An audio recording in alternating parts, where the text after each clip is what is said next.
CM Revanth Reddy మాట్లాడుతున్నారు, live లో చూద్దాం.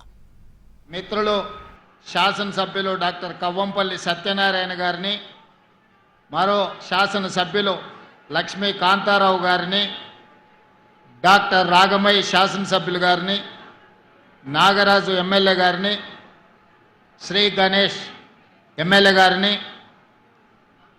నా ఆప్తమిత్రులు ఆత్మీయ బంధువు అందేశ్రీ కుటుంబాన్ని, వారి అభిమానులందరినీ ఆహ్వానించి వారి జయంతి కార్యక్రమాన్ని మనందరం చిరకాలం గుర్తు చేసుకునే విధంగా ఏర్పాటు చేసినందుకు మనస్ఫూర్తిగా మిత్రులు మంత్రివర్గ సభ్యులు అట్లూరు లక్ష్మణ్ గారిని నేను అభినందిస్తున్నా. ఈ వేదిక ముందు చాలామంది ప్రజాప్రతినిధులు, అందేశ్రీ గారి అభిమానులు అందరు ఇక్కడ ఉన్నారు.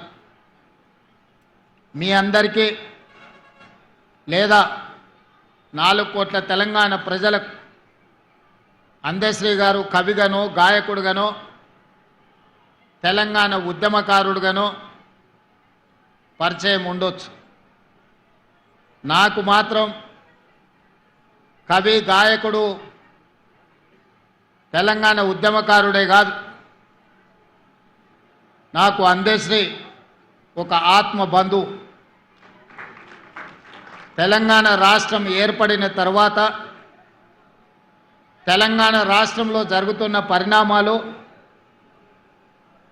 ఆనాటి పాలకులు ప్రజల మీద ప్రదర్శిస్తున్న అహంకార పూరితమైన వ్యవహారం, మాలాంటి ప్రజాప్రతినిధుల మీద పెడుతున్న అక్రమ కేసులు, సంపత్ కుమార్, కోమటిరెడ్డి వెంకటరెడ్డి గారు లాంటి శాసనసభ్యులను శాసనసభ సభ్యత్వాన్ని రద్దు చేసి వారి కర్కశత్వాన్ని, వారి ప్రజాస్వామ్య వ్యతిరేక విధానాలను బలంగా ప్రజల మీద రుద్దాలని, ఈ ప్రజల మీద ఆధిపత్యం చెలాయించాలని, శాశ్వతంగా 4 కోట్ల తెలంగాణ ప్రజలను కట్టు బానిసలుగా మార్చి వారు, వారి కుటుంబము, వారి కొడుకులు, వాళ్ళ మనమన్లు ఈ రాజ్యాన్ని ఏలాలని ప్రయత్నం చేస్తున్నప్పుడు, ఎప్పుడైనా ఏదైనా నిరాశ నిస్పృహలకు లోనైనప్పుడు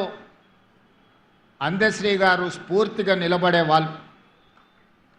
వారు రచించిన జయ జయ హే తెలంగాణనే కాదు, మాయమైపోతున్నాడమ్మ మనిషి అన్నవాడనే పాటనే కాదు, ఎన్నో పాటలు. అవి పాటలు కాదు, అవి తూటాలై ప్రజా వ్యతిరేక పాలకుల గడీలను కుప్పగూల్చే మర పిరంగులై తెలంగాణ రాష్ట్రంలో పేలిని.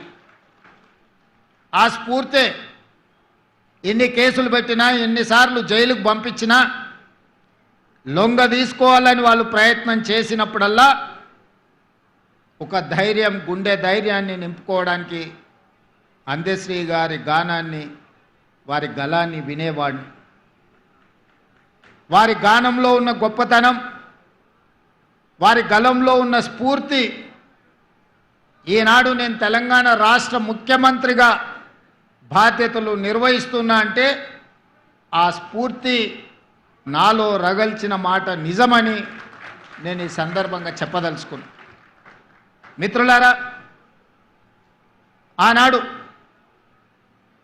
తాపీ మేస్త్రిగా ఉన్న అందేశ్రీ గారు ఇటుకపై ఇటుక పేర్చి ఇల్లు కడితే ఎలా ఉంటుందో నైపుణ్యం ఉన్న తాపీ మేస్త్రి పదాలపై పదాలను పేర్చి జయ జయ హే తెలంగాణ అనే గానాన్ని తెలంగాణ ప్రజల గుండెల్లో వారు రగల్చిన ఉద్యమ స్ఫూర్తి తండాలలో, గూడాలలో, మార్మూల పల్లెల్లో దళితులు, గిరిజనులు, ఆదివాసులనే కాదు, తెలంగాణ గడ్డ మీద పుట్టిన ప్రతి బిడ్డను చైతన్యం చేసి కోట్లాది మందిని తెలంగాణ ఉద్యమ బాట నడిపించిన స్ఫూర్తి ప్రదాత అందేశ్రీ అని నేను ఈరోజు చెప్పదలుచుకున్నాను. వారి స్ఫూర్తి ప్రజాప్రతినిధులు, పార్టీలు వైఫల్యం చెందినప్పుడు ఉస్మానియా, కాకతీయ యూనివర్సిటీల లక్షలాది మంది విద్యార్థులను ఉద్యమకారులుగా మార్చి వారి పాటనే ఈరోజు మన గుండెల్లో ఒక చైతన్యాన్ని నింపింది. అలాంటి అందశ్రీ వారు రచించిన జయ జయ హే తెలంగాణ రాష్ట్ర గీతంగా మారి ప్రతినిత్యం మన ఇళ్లల్లో, మన బడుల్లో, మన గుడుల్లో మోగుద్ది అని 4 కోట్ల తెలంగాణ ప్రజలు ఆనాడు భావించారు. కానీ కర్కశకులైన పాలకులు త్వర అహంకారంతో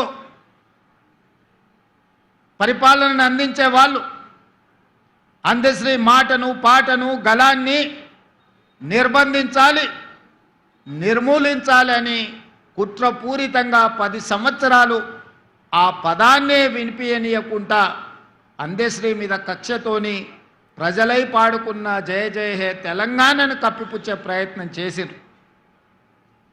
ఒకనాడు ఒక కవి చెప్పిండు, పెన్నుల మీద మన్ను గప్పుతే అవి గన్నులై మొలకెత్తుతాయని.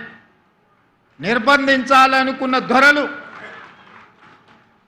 ఆ నిర్బంధం నుంచి తెంచుకున్న సంకళ్ళు ఈనాడు తెలంగాణ రాష్ట్ర గీతంగా ప్రతి బడిలో, ప్రతి గుడిలో, ప్రతి ప్రభుత్వ కార్యాలయంలో ఈరోజు మనం మాట్లాడుకునే పరిస్థితి వచ్చిందంటే తాత్కాలికంగా వాళ్ళు అనుకొని ఉండొచ్చు, సంతోషపడి ఉండొచ్చు, లేకపోతే పైశాచిక ఆనందాన్ని పొంది ఉండొచ్చు. అన్నిటికీ మేమే కారణం, అన్నీ మాకే కావాలి అని కోరుకొని ఉండొచ్చు. కానీ పాటతో పెట్టుకున్నాడు, అందశ్రీ గద్దరన్న లాంటి యుద్ధ నౌకలతో పెట్టుకున్నాడు, కాల గర్భంలో కలిసిపోతాడని ఆనాడే చెప్పినాం. ఆత్మ గౌరవం కలిగిన అందశ్రీ ఏనాడు ఆ గడప దొక్కే ప్రయత్నం చెయ్యలే. ఏదో ఒక రకంగా రప్పించుకోవాలని అందశ్రీ గారి దగ్గరికి దూతలను పంపిస్తే కూడా థూ వాని బతుకు జడ, వాని మొహం చూడనని చెప్పిన గొప్ప, కుటుంబాన్ని నడపడానికి కష్టమైన రోజుల్లో కూడా ఓ పూట తిని తినకపోయినా అర్ధాకలితో కుటుంబాన్ని నడిపించుకున్నాడు తప్ప దొరల గడీల ముందు నేను మొకరిల్లను అని నిటారుగా నిలబడి చెప్పిన బిడ్డ అందశ్రీ అని చెప్పి నేను ఈ సందర్భంగా గుర్తు చేస్తున్నా. నేను వాడింది 4 కోట్ల తెలంగాణ ప్రజల కోసంగా తప్ప ఈ గడీలలో ప్రజల్ని నిర్బంధించాలనుకునే వాళ్ళ కోసం నేను పాట రాయను, పాట పాడను.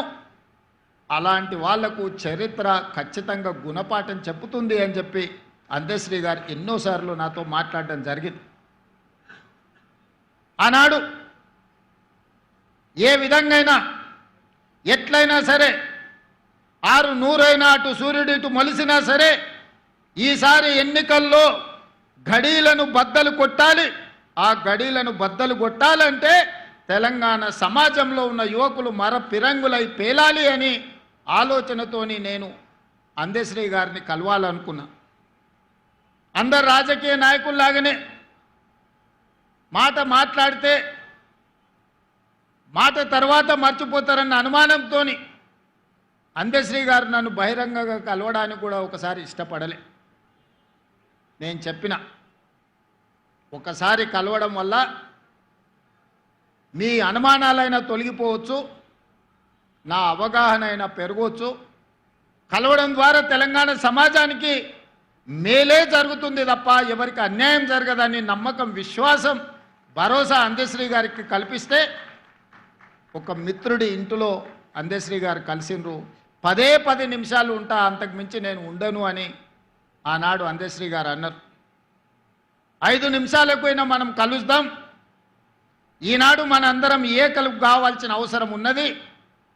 ఎంత పెద్ద సర్పానైనా చీమల దండు దండించగలుగుద్ది, మనందరం కూడా దండు కట్టాల్సిన అవసరం ఉందని ఆనాడు అందశ్రీ గారితో మాట్లాడిన సందర్భంగా నేను వారికి విజ్ఞప్తి చేసి, నా జీవితంలో జరిగిన అనేక సంఘటనలు ఆయన నిశితంగా నిశ్శబ్దంగా గమనిస్తూనే ఉన్నాడు. ఆ రోజు వారు నాతో అన్నాడు, తర్వాత నా కుటుంబాన్ని కలవనికి వచ్చినప్పుడు నా కుటుంబ సభ్యులతో తన ఆవేదనను వెలిబుచ్చిండు. బిడ్డ, నేను చూస్తూనే ఉన్నా నిశ్శబ్దంగా, రాడా ఎవడన్నా ఈ దుర్మార్గుణ్ణి నేల కూల్చడానికి అని ఆ రోజు నేను అనుకున్నా. ఈరోజు నా రేవంతుడు నాకు ఆ నమ్మకం కలిగించిన, అందుకే నీ ఇంటి గడప తొక్కినా అని నా ఇంటికి వచ్చినప్పుడు నా కుటుంబ సభ్యులతోని అందశ్రీ అన్న మాటలు, ఆ మాటతో అందశ్రీ కవి, గాయకుడు, తెలంగాణ ఉద్యమకారుడు, నాకు ఆత్మ బంధువుగా మారిండు. నా కుటుంబంలో పెద్దన్నగా నేను అందశ్రీ గారిని ఆమోదించిన. మేము 7 మంది అన్నదమ్ముళ్ళం, నేను 4వ వాడిని. మా పెద్దన్ననే నాకు స్ఫూర్తి. ఈరోజు ఈ స్థాయికి రావాలని, ఒక స్థాయిలో ఉండాలని ఎన్నో కలలు మా అన్న ఆనాడు అన్నాడు. నేను ఎదుగుతున్న క్రమంలో మా అన్నను కోల్పోయినా. ఆ తర్వాత నాకు కనిపించిన పెద్దన్న అందశ్రీ అని చెప్పి నేను ఈ సందర్భంగా చెప్పదలుచుకున్నా. అలాంటి అందశ్రీని, తెలంగాణ ప్రజలకు స్ఫూర్తినిచ్చిన అందశ్రీని ఆనాటి ప్రభుత్వం ఎంత నిర్లక్ష్యం చేసిందో మనం చూసినాం.